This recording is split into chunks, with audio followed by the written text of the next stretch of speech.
this tutorial, we're going to take a look at how to back up your WordPress blog. Now, we've already looked in one of the former tutorials about how to back up your entire site using your cPanel and backing up either your whole site or your database that your WordPress site is loaded into. But let's go ahead and take a look at the plugins that we can use to back up. So I've gone into Plugins, Add New, and looked up Backup. And as usual, you're going to see a bunch of different programs here that have different ratings. Now going down, you can see that Updraft Plus has the best ratings, so I'm going to go ahead and click Install Now. And Updraft Plus is going to allow you to back up into the cloud, meaning a Google Drive, your FTP, and even an email, and just restore it with one click. You can also back up your files and databases on separate schedules, so let's go ahead and click Install Now.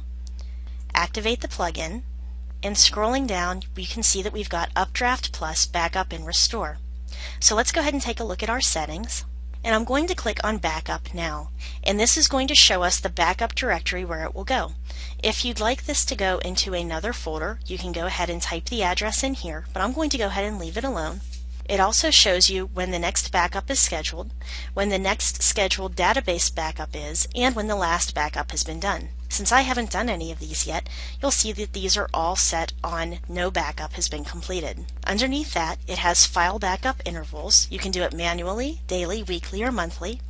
And your database backup intervals, which are also daily, weekly, monthly, or manually. You can choose which files to back up, including plugins, themes, and uploads. How many backups you want to retain. This is how many files and database backups will be retained. If you have a database encryption phrase.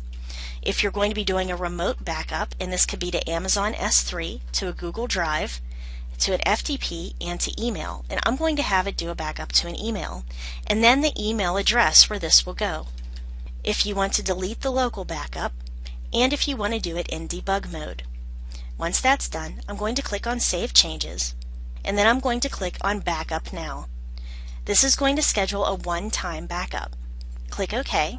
And you can see now we have one backup file available. So I'm going to click on that file. It's going to show us when it took place, everything that was included in it, and if I need to restore it, I can click Restore, choose which file you want to restore from, and click on Restore Now.